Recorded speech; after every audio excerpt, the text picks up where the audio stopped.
We are back with Rich Wonders after some technical difficulties. We are 48 hours later, but that's fine. The momentum is still strong. We're coming off of talking about Rich's infrastructure and how he's able to work in small towns and with luxury properties and really be able to add value to wholesalers right now who are having a hard time kind of moving those types of deals. So I'd like to shift the conversation a little bit right now to anybody who is currently wholesaling and has never tried novations. Rich, how would somebody even start into this path? Is it like something we can watch a 20-minute YouTube video on and like start off wearing Novos tomorrow? Or is there a little more to it? Like what is your opinion there? I'll just lay it out. Like, honestly, like, yes, this is a profitable income stream that you can put into your business. But just understand it's somewhere in between learning how to fix and flip, being kind of a retail agent, and wholesaling, where you have these different skill sets, right? So I would just encourage people, because this is what ends up happening with a lot of people. They hear about it, they watch some videos, they already have the sales skills. They go online, they try to find like a free contract over here, and they try to piecemeal it together. And what ends up happening is it takes a disproportionate amount of bandwidth because they're doing everything, cobbling it together and doing it for the first time. And then there's a lot of uncertainty because they're having to pull from different resources, right? And what ends up happening is it takes a lot of time, and some people will fall into the right situation and they'll get it to the finish line, but a lot of them end up blowing up. So like what I would recommend for most people, and just because it's normally you're dealing with regular homeowners, you're not dealing with investors, the houses normally aren't vacant. It's best to either pass them off to someone that does them on a regular basis and is set up for it, or to go all in on learning about them. And I would start with all the free stuff first. Like, I'm not saying, hey, go out and just buy the course. All right, you saw the podcast, buy the course, right? Like I did a whole 6-part series with Jerry Norton. I give away like a ton of sauce of like the whole overview, the different sections. I mean, you probably could even cobble that together and pull off some novations with it. But I think before you spend any money, consume all the free content first, because you may decide this is awesome, I want to go all in. And then you can feel better about your decision of really dedicating, because it's more so the money, less the money and more the time and energy and the opportunity cost of applying this. Because I don't recommend this for like new wholesalers. Like if you're not even in wholesale, don't buy my course. Like, don't get into it. Like, get into wholesale and get deals under your belt first, because there's a lot of lessons you still need to learn. This is like an add-on to wholesale that's an advanced technique. But yeah, and I would decide either to go all in and build the infrastructure for it, or find someone like us at novationjv.com and start just shooting your deals. And then at least you're capitalizing on the opportunities, and you get like 40% with almost no bandwidth suck. Like literally just connecting the seller with us. It's so interesting to hear you say that, right? Like you were just obviously a student of the game and you've spent so much time even working in other people's businesses to learn it all the way through. So I truly appreciate, you saying that, right? Like very easy to just pitch a 20-minute course or something like that. So what would you say, maybe I'll give you 2 questions and answer them how you feel is most appropriate. What would be the first thing to start to learn if all I know is wholesaling, right? Like I don't know how to flip. I'm not an agent. I'm a wholesaler. I've got Investor Lift. I've been doing this for 8 months. What do you think the first thing is I need to really get my head around if I want to start learning novations? And or the other question would be, what are some of the biggest traps that a wholesaler in this hypothetical situation could fall into? Ooh, 2 very good questions. Okay, so the first thing you want to learn how to do is identify them. Because you do want to treat a novation lead differently than a lot of people treat wholesale leads. And especially people that are going through large volumes of leads and they're really qualifying hard, getting into price early, creating some resistance early on to like really hard qualifications. So first, to identify them, the deals are going to be small towns, luxury properties, and houses that are not in that bad of shape, ones that are livable. Right? So all the ones where the seller's motivated, but the house doesn't fit in the typical wholesale box, these are your novation opportunities. Just to be clear, what is the offer? Like if I'm coming in with the wholesale, like I'm coming in at like 60 ARV or less, right? So where are you coming in with the wholesale? And is that why it's more appealing? Is it because you can offer more to the seller? Well, most of these deals that we do, you couldn't wholesale them if you wanted to. I mean, unless you got it for like 30 cents on the dollar. These are places there's just not cash buyer activity, or there's just a very small pool. Right. So it makes it a lot easier, because normally we don't, like, if wholesaling is an option, we almost always pick that option. Like, these are for all the ones that we just can't wholesale. But like our price point is, you need to find the current condition value. So we call it CCV. So the after renovation or after repair value isn't really relevant in this context, because the person's not going to repair it and sell it. So we have to find the most like properties in the immediate area, both the sold ones, because that tells the recent history, and then the active ones. This tells the current state and the future, right? So the pending ones are kind of like current, and then the active and not sold to buyer, that gives us an idea what the competition is going to be. And depending on how many days on market and where they're priced in relation to where we think it's going to be, that makes a big difference. So you need to know what it will sell for quickly on the market, and you just have to make your best educated guess with the data that's available. And like I said, some of these are in small towns, so there's not a lot of data. So we've got to just do the best we can with what we've got. Okay, and then to come up with your max allowable offer, it's current condition value minus 10%. So you can just do times 0.9, and then minus a minimum of $30,000. Okay, so the 10% accounts for realtor fees, closing costs, and any miscellaneous expenses like concessions or things along the way, just to give a little bit of padding. Okay, and the 30,000 is to account for our profit. Now, we don't automatically do a $30,000 profit on every deal. That's the minimum. And understand, there's enough deals that we think we're making 30,000 that we make less to like not justify any number below that. Like sometimes, if things go wrong or, there's unpredictable factors, we might land on 10,000 or 15 or 20. You know what I mean? But we also have deals where we make over $100,000, right? So you want to err on the side of caution and understand the mission here is to get it at a good discount so that you can over deliver on the certainty. You can give them peace of mind because you have profit now where you can do things for them. If you're skating on thin margins, you have to be really stingy with what you can do with them, because you're not even sure if the deal is going to go through, right? But when you have margins built in there, it allows you to do more and to move with more certainty. And you want to price it aggressively. You have to understand, you're not a replacement for a realtor. You're not like the unlicensed version of a realtor of let's see what happens. You are an expert that's getting paid for a result. So you have to price it aggressively and you have to move fast. You're in it for a good time, not for a long time. Okay. And if you're going to, like, we only sign 60-day agreements unless there's some extenuating circumstance where we know there's going to be a delay before we can start marketing. And that's not only for the seller's sake, but that's to keep us accountable too, because we have to move fast on these deals, because that's part of our value proposition. Even if they're not pressing us on the time frame, I'm telling you, give any seller enough time and they will change their mind about this deal, and they will change their mind about you for the worse. So I always tell people, look, you make your money by the negotiation and locking it up at a reasonable price that we know works. And then you want to sell it at a discount.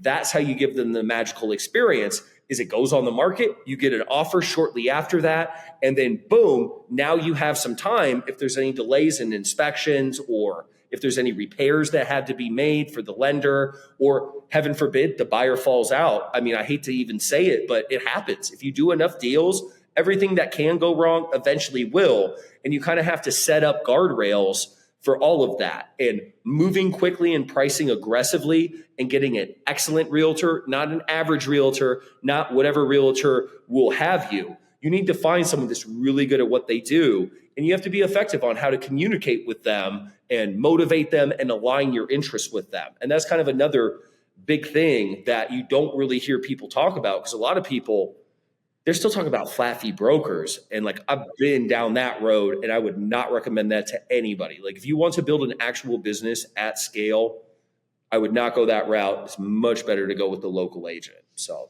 And so what is the pitch? Like, help me understand. I'm the seller and I'm speaking to you and a realtor. Like why are they choosing this Novation, or however you position it, over going a traditional route of a realtor? Well, most of the people we're talking to, they've already made up their mind they don't want to go the realtor route. And it's for a variety of reasons. They had a bad experience. They don't have the bandwidth. They're thinking of the process and everything that's involved with it, all the communication, decision-making, spending money. So essentially, we take them through the whole cash offer process, because we have to eliminate that as an option in order for them to be open to the secondary option.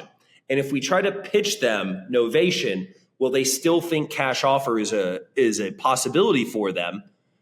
It's not going to be as effective, right? Because the issue is they're looking for a solution that just isn't feasible, right? They want a cash offer experience with a retail offer price point or something close to it. Like, hey, we'll give you a couple thousand off, you know what I mean? But it's like, hey, look, they don't understand.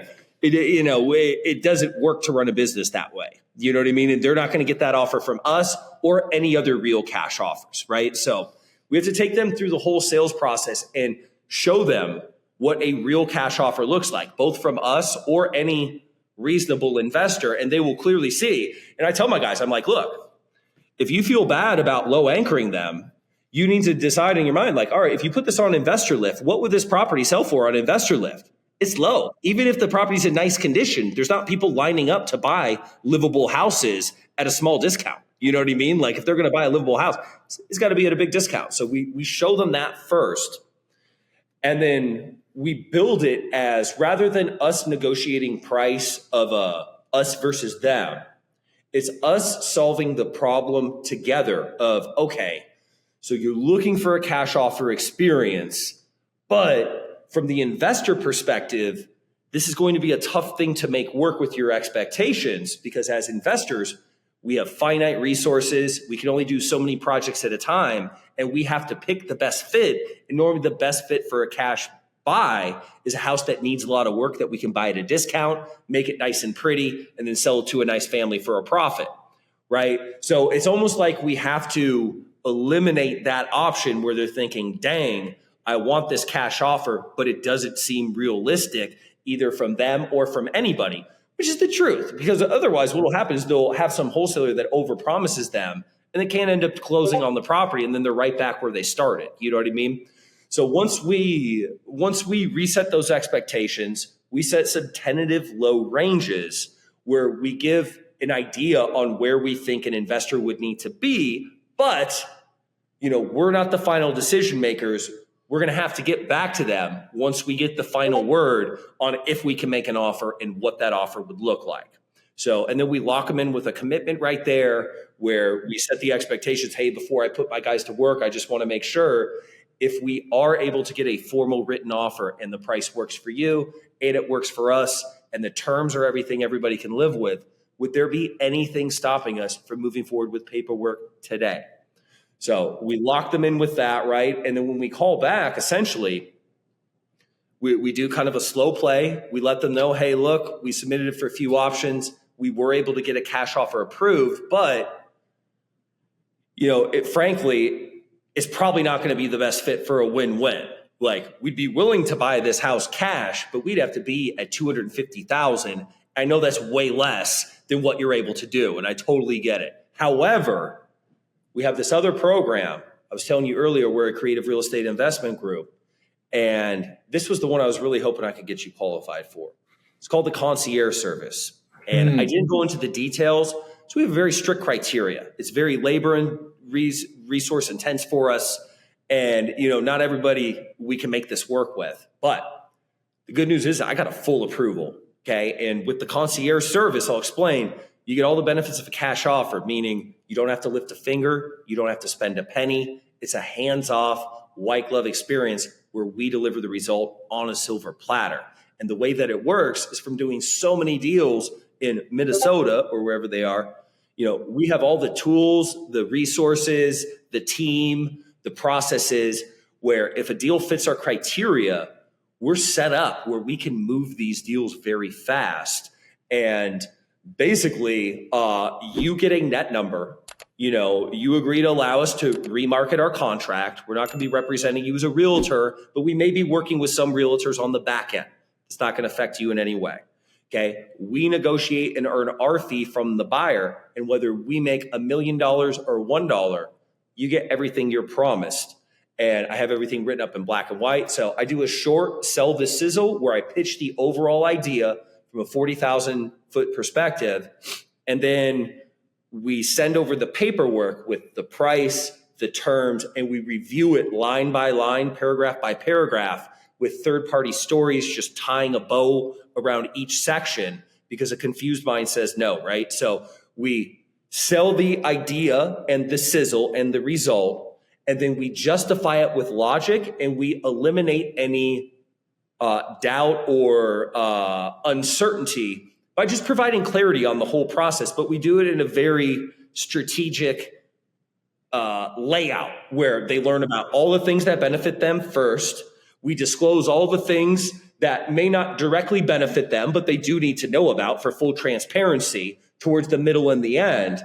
We direct them to sign with a strong, confident energy. Because I tell my guys, I'm like, look, if you don't believe what we're doing is the best thing for them, then by all means, like, this is not the place for you. It's not a fit. There's no hard feelings. But like, I know every seller I work with, no one's going to care about the deal the way I am. No one's going to be able to solve their problems the way I am. No one's going to do whatever it takes to provide them the result. I truly believe in my heart that if they say yes to my offer, I will give them the best experience out of anybody. Because, there's times where we get in ethical and moral dilemmas where we pick doing the right thing over making more money. You know what I mean? So like, my confidence, it's not a fake it till you make it. I truly believe in what we're offering for them. And I think that conveys across. And, I tell my guys too, like, you need to have a genuine energy that you believe in this and you truly feel this is the best thing for them. Because most of these people, their only other option is listing with an agent, and they've already written that off. So we're not taking people that want to list with an agent and then convincing them to do a novation. That's not a thing at all. Like, literally, if you want to list with an agent, do it. That's what 99% of people are doing. You know what I mean? If I was selling a house, I'd list with an agent. I'm not going to sell to a wholesaler or novate it. You know what I mean? Yeah. And I think a lot of people get stuck in that mindset, right? Like, and of course you would. You're not in any sort of trouble. But like, what if, right, you were? What if you were behind on your mortgage? What if all of these things were going on and like you're stressed? And like, I know personally that like, I will pay a lot of money to not have to walk into a certain room sometimes. Like I remember years ago when we were having financial issues, the idea of taking the call was the absolute most painful thing in the world. And so if you could have come to me and been like, hey, I can solve your financial issue. It's not going to be quite to the dollar that you do if you do it yourself. But listen, man, you don't got to show up for the call and I'm just going to give you a report at the end of the week. Like, people will pay so much money for that because there's so much pain attached. So yeah, I totally understand where people feel like they might have like a moral issue with like offering somebody $250 on a house they know they could list for $450. But at the end of the day, that person would take that $250 every single day, or they're going to spend the next 4 years kicking this shit down the road, being stressed, and God knows what health issues come with that kind of stuff. So yeah, I'm on the same page with that. I love the 2-step offer. I love I'm going to give you a cash offer. If you bite, great, fucking let's go. If not, and like, no, you really need more money for that place, great, I have an option for you. And like, what a great way to like build rapport and really partner with somebody by showing them you have options. It creates a good contrast too. And especially like a key component of that is I don't try to sell them on the cash offer. It's like I'm disclosing the information, but I don't break that connection of like, yeah, do you want to sign it now? And they're like, no, I hate that number. You know what I mean? It's like, look, I know you don't want this, but I got to at least tell you. And then they're disappointed and they feel that it's over. And then another point too, that a lot of people wonder, like with the luxury properties, not all these people are in financial distress, because that's another thing that bothers people, where they think you're taking advantage of someone when they're in a vulnerable moment. And I'll give a real life example from my life, right? So we bought a car like maybe like 6 months ago. We got it used. It was a Cadillac Escalade. It was a couple years old. It was awesome, right? It was cool. We liked it, but I didn't love it. It was fine. And one day my wife was like, "Hey, look, this thing's kind of big. I don't want to drive it to my thing I'm going to tonight. Can I just take an Uber? I don't like pulling it in out of the garage, whatever." I was like, "Oh, you hate the Escalade. I guess we got to get rid of it and get the car that I want now," right? And I took that and ran with it, right? And when I went to the dealer, like I literally had just bought this car like maybe like 3 months ago. And I could either trade it into the dealer and take a $10,000 loss on a car that I barely drove, or I could take it back home with me, put it on Craigslist, have people come and meet me at my house, have people drive it, and then have people look. You know what I mean? Like that whole process to me, it was like, just take my money because I want to leave here with the car I want. I want to leave the car that I don't want here. And I know that you guys are probably making more money than you should off of it. And I'm going to try to beat you up on the price as much as I can. But we got to the point where it was like, look, it is what it is. I'm taking my loss and I know the trade-off that I'm making. I'm trading some of my life back for some money. You know what I mean? And it's the same thing with a lot of these luxury houses where maybe they're in some sort of financial distress, right? Where things aren't going the way they wanted to, but it's not that they don't have money. Like they could sell the house, they could fix it up. They just don't want to. You know what I mean? I remember there was I don't know if I brought this up on our last one, but Tim Ferriss talks about a house he held on to through the 2008 crash. And it was one of the most stressful experiences of his life, and he ended up selling it. And it was at $100K loss. And he was just like, I just went through 4 years of tremendous stress thinking about this house for $100K loss. And he's like, and at this point in my life, what do I care about $100K? Obviously that's relative and a different number to all of us. But yeah, like him, he was just like, man, what a waste of time that was. I should have just taken the loss at the beginning and saved myself the last 4 years.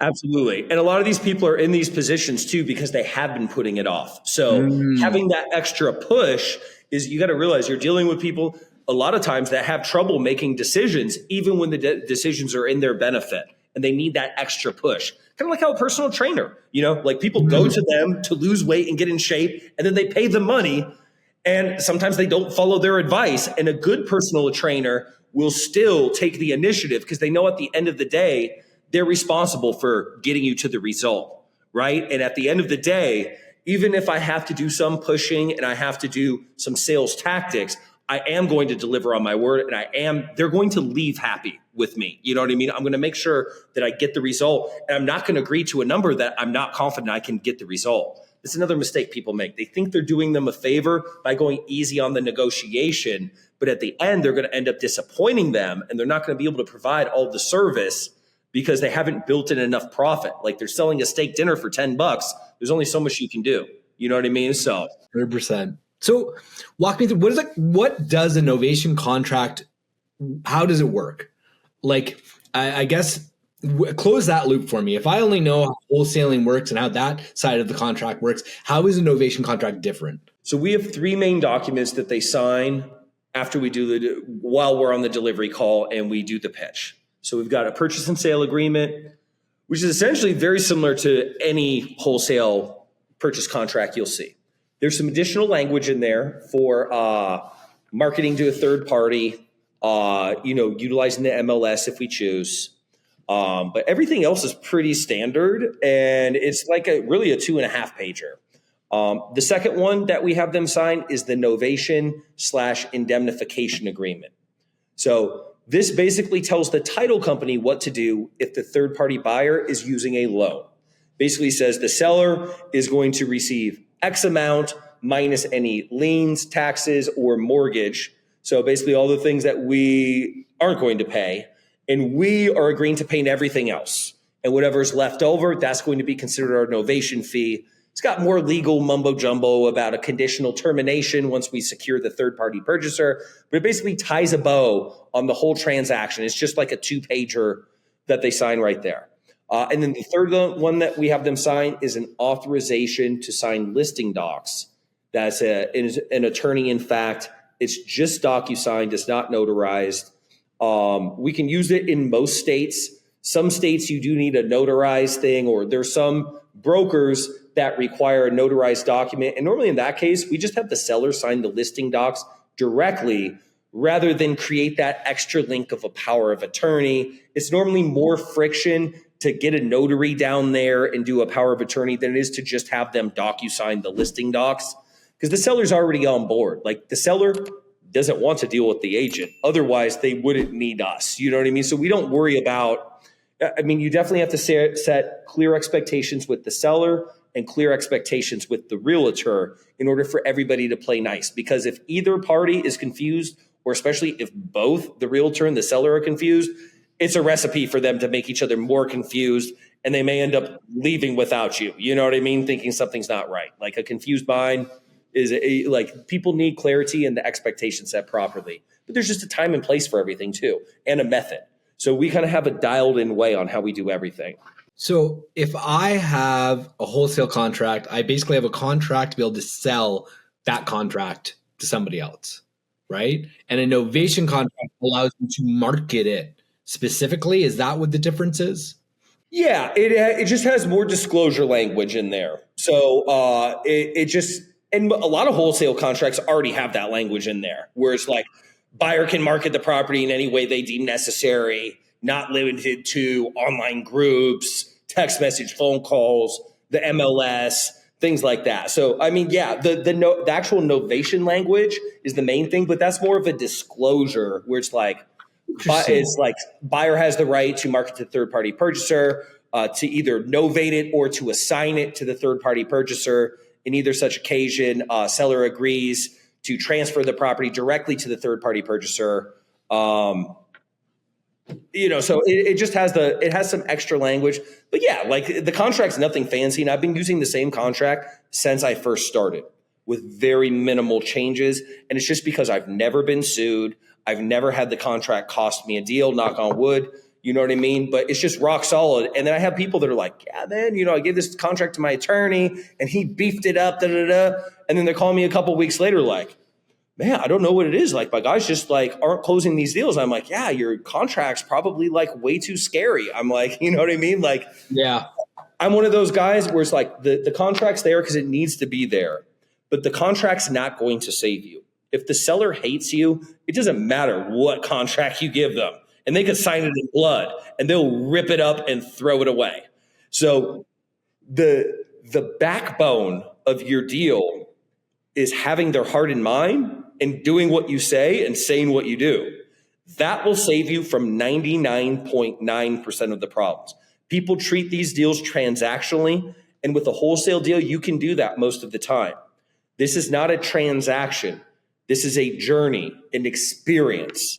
And you're the tour guide, and it's your job to shield them from all the ugliest parts of it and to give them a good, comfortable ride. And that's why when you get really good at negotiation, you can give them a 5-star experience. You know what I mean? And you should do that even on the deals you're not making money on or making very little money on. You want to treat everybody like gold. But if you want to run a successful business, then you need to get good at the negotiation part too. Because otherwise you're just doing a charity for just like some normal money that you could get probably doing something more beneficial to the world. Like, go to the children's hospital, donate your time there. That's going to be better than you doing novations to make $2,000. You know what I mean? So if the offer is accurate, assuming you know how to make the offer, you take the 10% off for fees, leave yourself a 30K, 50K, 100K kind of wiggle room there. You then are sure not to treat it transactional, but more relational, right? This is not a wholesale deal. You are getting in bed with this person. You are going to go through some process. There's going to be things that are going to come up that you may not know that you're going to have to explain in the future. So it's important to have a good relationship. Things could not always hit on the right days because more things are going on. So if those two things are looked after, what would you say would be like a third difference or a third nuance to this whole strategy? Well, I mean, the whole fact that you're working with an agent, listing it on the market and selling it to a retail buyer, that's totally different. And I mean, the thing is like, the sales process is like wholesale, but the back end's much different. The back end is more so like being a realtor, but you're really not doing the actual realtor stuff. It's kind of like being like a realtor supervisor and a project manager. I guess is a more clear definition, because you're just the one in the middle, like a general contractor for the sale of the house, where you're bringing in all the vendors and all the different pieces to the puzzle, and you're overseeing it and making sure we get the results. Because at the end of the day, we're responsible for the outcome, and everybody else is responsible for their piece of the pie that they've been delegated. So, and that's why it pays good too, because like I used to think like being the boss and being the one that coordinates everything, that's the easy job. I mean, maybe like labor wise, it's less labor, but it's a lot more responsibility, and it is difficult. You know what I mean? It's just difficult in a different way. But otherwise, everybody would just start their own company, and you know what I mean? No one would ever fail, you know, because it's easy. All you got to do is get people to work. Like, what could go wrong, right? It's the whole weakest link situation, right? And people, you don't learn it until you get into leadership, but it's just like you are only as effective as your least effective person in your team. So like your whole job is to constantly be trying. And so in this case would be like, oh, this realtor is not doing what they should be doing. This is slowing down my whole process. I'm at a rapport now with the seller because I promised them timelines and the realtor's not picking up their phone. Like, yeah, I could see why you need to pay yourself for this and that it's a lot to manage. So is every realtor, like, is there anything weird on the realtor side? Like, is it hard to just be like, okay, I found something in whatever, name random town in random middle America, and okay, blah, blah, blah, got the contract feeling every good. I'm just going to call any realtor I can find on Google and just like have them go list this property. Is it that simple, or is there like a lot of explaining to do on that side as well? Finding the realtor is one of the most important parts, okay? The number one thing is getting a good contract price, because even with the best realtor in the world, if you locked it up for too high, you're dead in the water. So locking up the right contract price, setting the right expectations is number two. And then number three is finding the best realtor possible, because they are going to be like 80% responsible for the outcome of the deal from that point forward. So you're counting on them for their due diligence. You're counting on them for their opinion on what needs to be done for it to sell. You're counting on them to catch anything that may be wrong that we're not aware with. You're counting on them to price the property correctly. You're counting on them to stay in communication with you, to be honest with you, to act in your interest, to get the property ready, to make sure they're taking late night phone call. Like, so starting with a high quality person and knowing what to look for and how to communicate with them to show you're also high value is super crucial. And I struggled for a long time with that until I figured out a formula that consistently worked. And once I did that, it made a huge difference on not only my outcomes, but my own personal experience on doing these deals. I went from 911 to 911 to more just managing normal problems with the occasional flare-ups of the unexpected thing. But like, yeah, like, dude, flat fee, you're the realtor for everything. So you're doing everything. It's extremely difficult to scale. And a crappy realtor is basically just one step above that. Like, you've got someone filling the role, but the things that a great realtor will do, they're doing very little of that. You know what I mean? So there's several things. One, I call the realtors that recently sold in that area. So I don't look for the top realtor in the city or the state. I look for people that have sold houses like mine recently, because for me, that's real world data that they at least have, know something about that area. And when I call them, it's really important about how the conversation goes. So it's all about the setup. Okay. So most people's natural inkling is they're like, okay, I found this realtor. I got to let them know about novations. I got to hope that they're wholesale friendly. I got to plead my case to them, and, hopefully they'll agree and be cool with everything, and then we'll get this deal done. But the issue is you have to see it from the realtor's perspective. They get a bunch of sales calls all the time. They get a bunch of time wasters. They get a bunch of wholesalers that are calling them, hey, I'm a cash buyer, send me your off-market deals. And you know what I mean? And then they hear horror stories, in the realtor community. Wholesalers do not have like a great name. And let's be honest with ourselves. A lot of wholesalers are not ethical, and like the bad reputation is deserving. And there's even people that like publicly teach stuff that's super weird and shady and not cool. You know what I mean? That normal polite society does not agree with. You know what I mean? So you have to understand that's the hurdle. So when I call them, I'm interviewing them for a job. I'm not explaining my position. I'm not justifying my existence. And I'm not trying to convince them of anything. I'm the one with the property to sell. They're the ones that sell property for a living. I'm an ideal client. I'm someone they spent $0 marketing to. I'm reaching out to call them. I'm willing to listen to their advice. I want to work with someone that's great. You know what I mean? But like the conversation, just for the overview, is very stoic. It's very non-salesy. You got to be like the cash buyer that drives a pickup truck and wears jeans and a t-shirt and owns 100 properties, where nothing really gets him excited. You know what I mean? He's not trying to prove anything to anybody. He doesn't have, he doesn't have the Louis Vuitton shoes on or anything. He's just wearing some old beat up sneakers, but he's really about it. You know what I mean? And like that's kind of the picture that I paint, where it's just like very nonchalant. Hey, Mr. Realtor, or hey, Jenny, my name is Rich. I've got a property that we're looking to sell, and we're looking to move fairly quickly on it. It's just a couple blocks down for the one you just sold on 123 Main Street. And, I don't have a go-to realtor in the area. I'm really looking for someone that I can work with on this and potentially maybe some future projects I have coming up. If you could just tell me a little bit about yourself and kind of how your last deal went here, and just kind of, what you know about the area and anything that you think will be helpful for me to make a decision. So I give them like 3 or 4 softball questions so they can at least pick one that they like. And then all the energy is directing on them. And psychologically, this does a few different things. One, it shows I'm of value because I'm evaluating them. Okay, in any power dynamic, the person that is evaluating and deciding is the person that's in control. And then the person that's selling and convincing is the person trying to get control. You know what I'm saying? So we have control by being the decision maker, and we try to get control by yapping and convincing.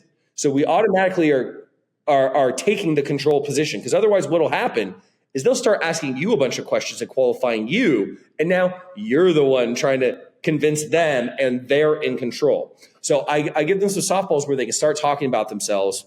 And it just has a bunch of follow-up questions. Hey, I haven't seen the property myself. This may need some minor cleanup. Let me know, like if I'm working with you, is that something you can help with? Do you have vendors on deck? Do you have vendors on deck? And I'll get them to commit to all the things that they can help me with too up front. You get what I'm saying? Because I'm trying to bring out the best version of themselves. I'm not just going to hand them the listing and then hope they help me later. Trust me, if you hand them the listing, they're going to treat you differently. You know what I mean? If things that people have to fight for and convince, they consider more valuable. And if something's easy, it's sleazy. But I'm not just doing it as like a leverage thing. I genuinely want to find out more information before I make my decision, because I know it's going to be very painful to fire them and rehire someone.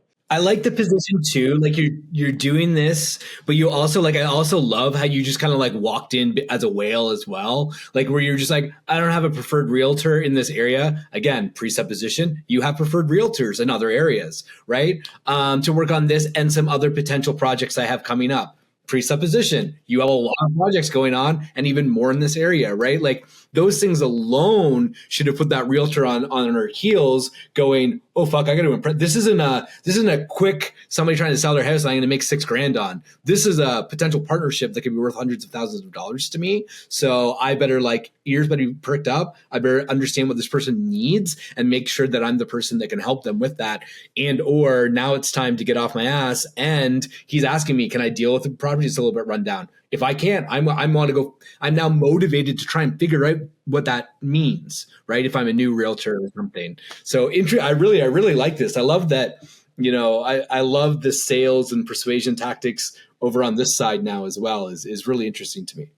Yeah, no, you nailed it. And it's very important. And with salespeople, right, you need a high level sales technique that really strikes at the core. It's the same with being a leader of salespeople. Like leading a team of salespeople is very difficult because they see through everything. Mm-hmm. So you have to use things that are genuine and true. And I mean, the best sales tactics are genuine and true anyways. But yeah, we're setting up the dynamic because we also know too, a realtor does not treat every client equally.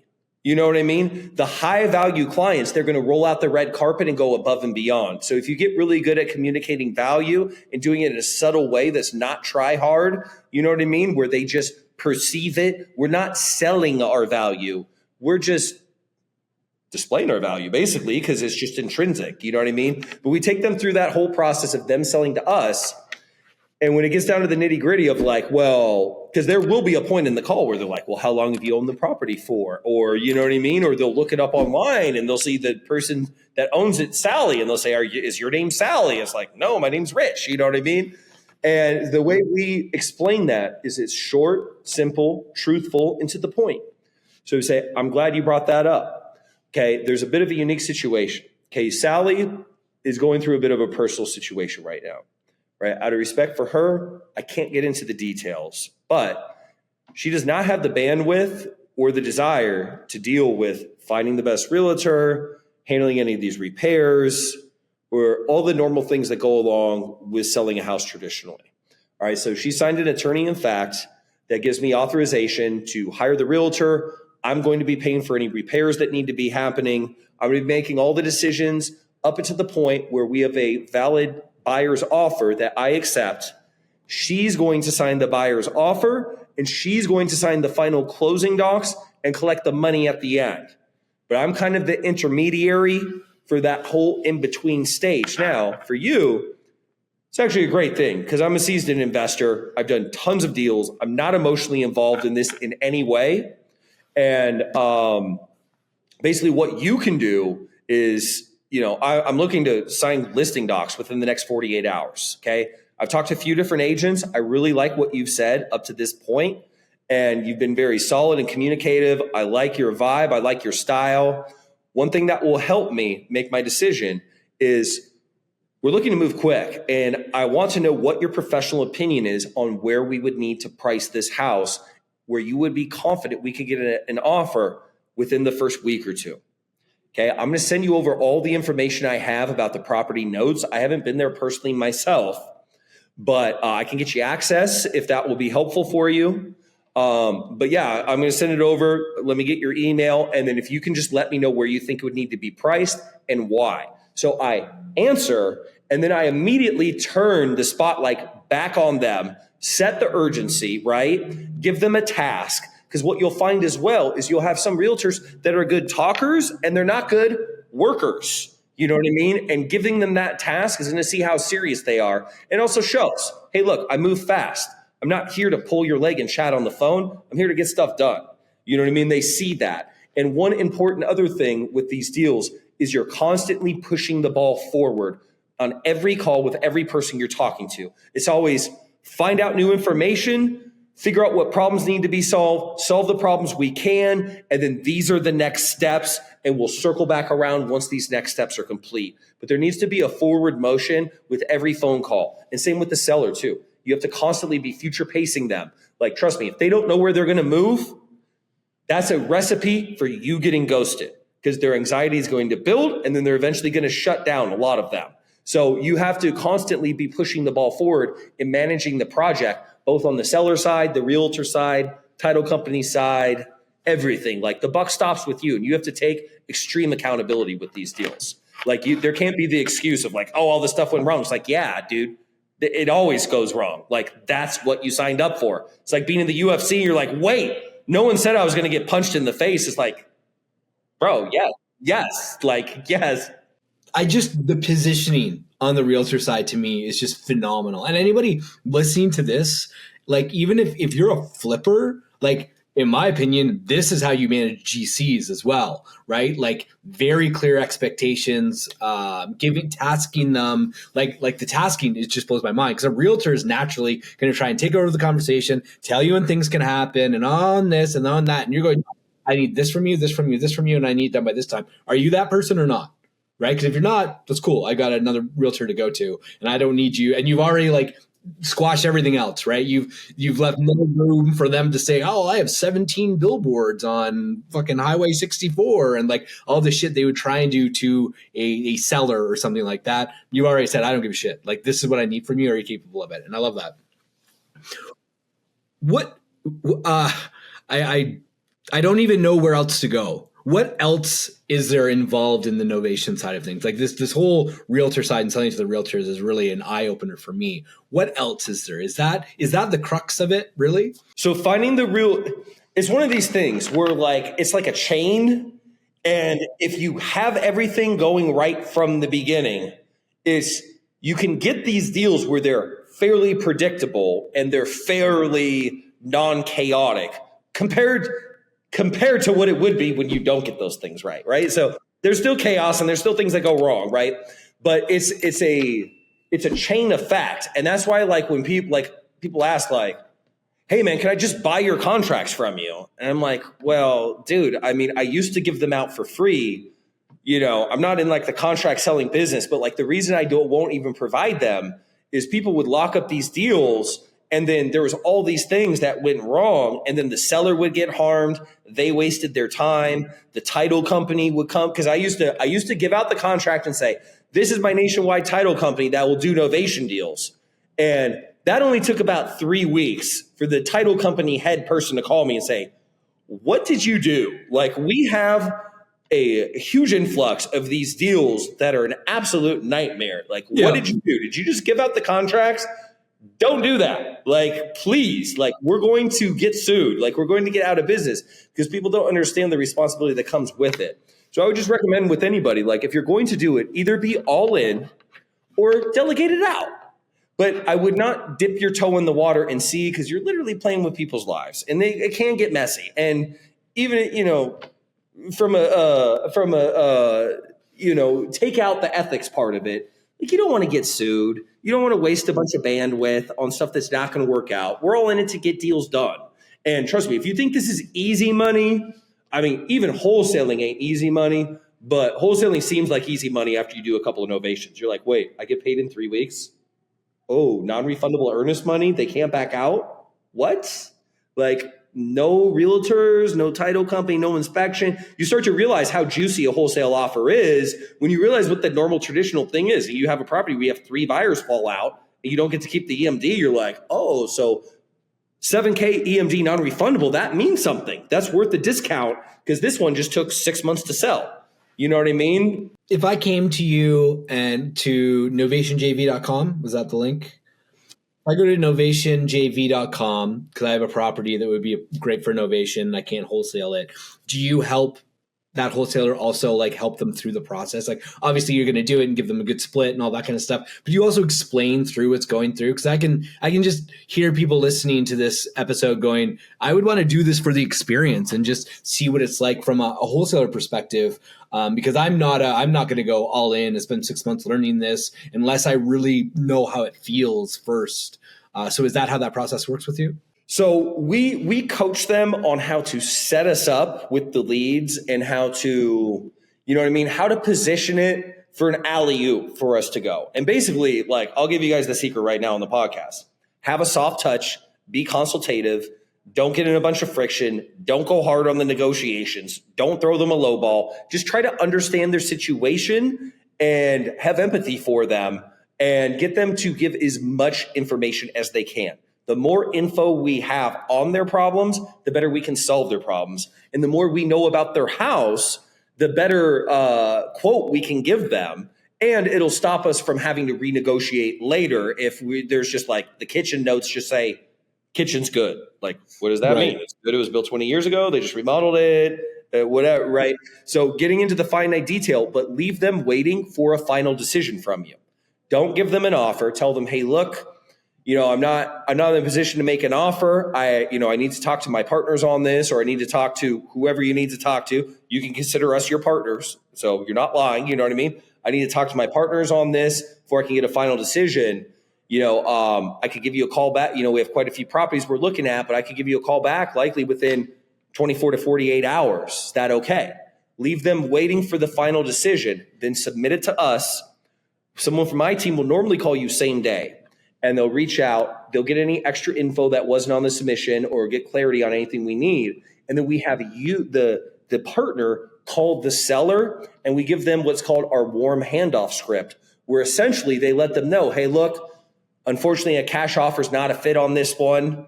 just be straight up. It's just outside of our criteria. However, I have my colleague on the phone, Rich, and the company he works for has a different business model.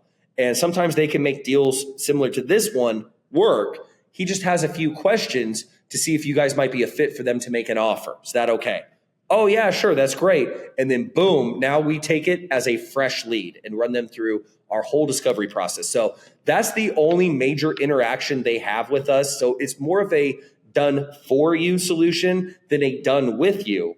But the caveat is we do bring them into the loop on all the major milestones and checkpoints, right? So we let them know as everything's going. If we run into major problems, we keep them in the loop about that. And if there comes down to spending money, okay, they have the option. We either split the money 50-50. So let's say, I'll give a common example. The seller needs $3,000 so they can move out of the house and get to their apartment. And then that'll allow us to spend another $1,500 to clean out the house and get it market ready, right? So we have two options. We either keep them in there and have them uncertain and try to sell the house with them and their mess in it, or we pay the money to move them to their next place, we clean out the house, and then now we have free reign at getting it sold. But that's like a $3,500 option. Well, for things like that, helping them move and cleaning it out, I almost always say yes to that, especially if it's less than $5,000, because this is a no-brainer. Because it's like, look, if I'm not certain if the deal's going to sell, I need to find out if it's going to sell first before I make a decision either way. So it does give you responsibility where, yeah, you are financially committed, and you figure $3,500 even across 30 deals. I mean, it's still a good amount of money. You know what I mean? We're talking basically six figures right there. And in times 100 deals, you know what I mean? It turns into a bunch of money. So that's another common misconception is a lot of these deals to make work, you are going to have to spend some money. Now, I don't spend $40,000, you know what I mean? But it will be like $3,000 to $5,000 on probably at least half of them.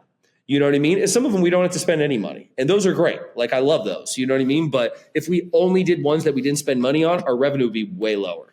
And we've got a really good track record of not losing money. So the JV partner either splits it 50-50 or we pay the full amount, take on all the risk, and we get our money plus our money back at the end. So let's say I spent $2,500 just for simple numbers, and it's a $30,000 deal, right?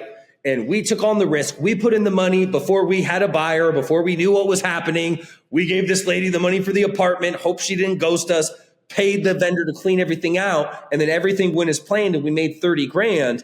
Well, we get our $2,500 back plus an extra $2,500 for us taking that risk when we needed it. So then we do the 60-40 split on the 25,000 remainder. So I'll get $5,000 off the top, and then we do the 40-60 split. So JV partner gets 40% of the 25,000. Our side gets 60, but it's an infinite return. They didn't put any money in. They didn't risk any money. Maybe they didn't have the $2,500, or maybe they just didn't want to spend the $2,500. You know what I mean? It's a bandwidth thing too, where people say, hey, look, I don't want to do novations. Send me my check when it's done. That's it. End of discussion. And those are my best JV partners. I love them. You know what I mean? But we can't really do it as a mentorship because honestly, it'd probably limit our capacity to probably have as many deals. Novationjv.com is where people need to go and submit these leads if they're having a hard time, if they just basically can't sell a lead, or if they have a great lead in a great area, but they don't have any buyers for it, so they're just passing on it. Yeah, they see the motivated seller. They see there's definitely an opportunity here. They want to sell. They need to sell. They're going to sell, but it doesn't fit in the wholesale box. Even if their price, as long as the mortgage isn't above what we can pay, like we negotiate these down. Now, I mean, the lower it is when you bring it into us, the better position we're starting at. You know, I'd much rather start at the 10-yard line than back in the other end zone. But we have deals where they come in way overpriced and we negotiate it like crazy. Like once we build our case and show them, you know, we find out they're actually willing to take another number if the other side of the value proposition is attractive enough. If we can solve all their other problems, they're willing to concede some of the money because the money becomes less important. They're like, okay, I can still move here. I get to see my grandkids earlier. I get to take care of X, Y, and Z, and I don't have to deal with these things. For an offer like that, I'll take X amount. You know what I mean? And you find out what things are actually valuable to them. And a lot of people get surprised. Because when you're struggling and money's the most important thing, it's hard to imagine a world where people would willingly take less money for something else. But when you're in the position, like the thing I was talking about, where I didn't want to sell this car, I didn't want to meet all the strangers. And I knew in my mind, I'm like, dude, the time to money ratio ain't worth it. In the same amount of time it'll take me to sell the Escalade, I could probably do another 1 or 2 real estate deals. So even I'm losing money on this, and you'll find in the luxury, it'll be like that too, where they got another business they got to put money into. They got another thing they're working on. And they say, look, dude, I'm making my money over here. This house is not a business transaction. This is a free up bandwidth in my mind transaction, or get this monkey off my back type of deal. So Rich, thank you so much for coming on. Any parting words? Is there anything you want to say anywhere people should check you out? Dude, appreciate you, brother. Drew, Adam, you guys are cool dudes. I'm always looking to connect with good people. Lead Zolo's the bomb too. So anybody that's watching this podcast, if you haven't tapped in with them yet, you're missing out. But yeah, dude, I just want to be valuable to your people, and anything you ask me to do, man, just let me know and we'll set it up, bro. So I'm down. You're the man. I appreciate it, Rich.